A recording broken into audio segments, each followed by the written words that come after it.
The Office of the Ombudsman is standing by its decision to pursue a plunder case against Senator Rodante Marcoleta, rejecting claims that the case is politically motivated.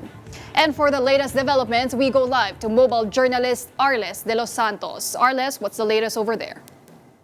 Yes, Pauline, sa isang press conference nga ngayong hapon ay ikiniit ni Assistant Ombudsman Miko Clavano na hindi selective justice ang kanilang ginagawa. Kaugnay nga ng nakatakda na pagsasampa ng kasong plunder kay Senador Rodante Marcoleta kaugnay ng umano'y hindi nito pagdeklara ng 75 million pesos na election campaign fund noong nakaraang eleksyon na kung saan nga sa kanyang bibig mismo nanggaling ang pag-amin na iyan.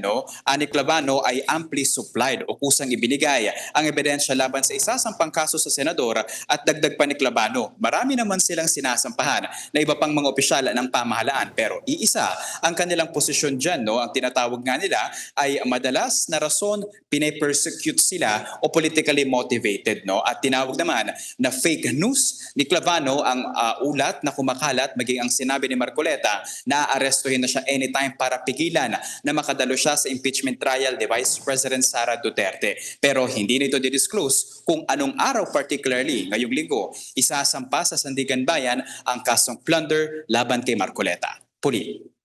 Arles, sinabi mo nga na sinabi ng Office of the Ombudsman na hindi ito selective justice at may nabanggit pa nga yan tungkol sa kaso ni former House Speaker Martin Romualdez. Tell us more about that.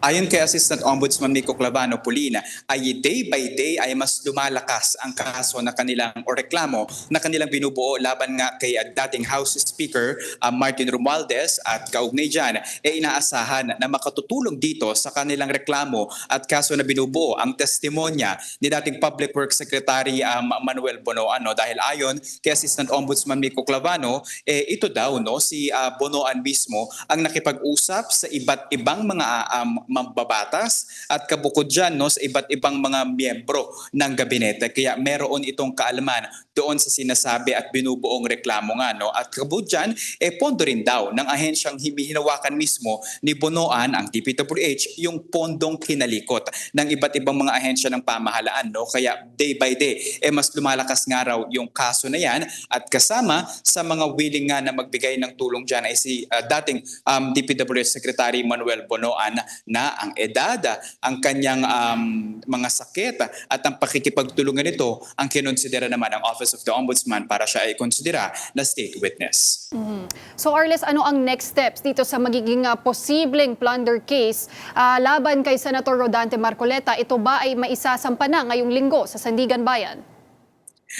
Mismong ayon kay Ombudsman Boyeng Rimulya Pulino na this week ay may isasampa na nga ang reklamo na plunder laban kay Senador Rodante Marcoleta, hindi pa rin nakapagbibigay ng espesipikong araw kung kailan nga ba ito may isasampa. So sa ngayon Pulina, paglilinaw lamang na wala pa ring arrest warrant laban kay Senador Rodante Marcoleta at hindi pa ito maaaresto anytime not unless ay mapirmahan na nga or maisampa na yung reklamo sa Sandigan Bayan.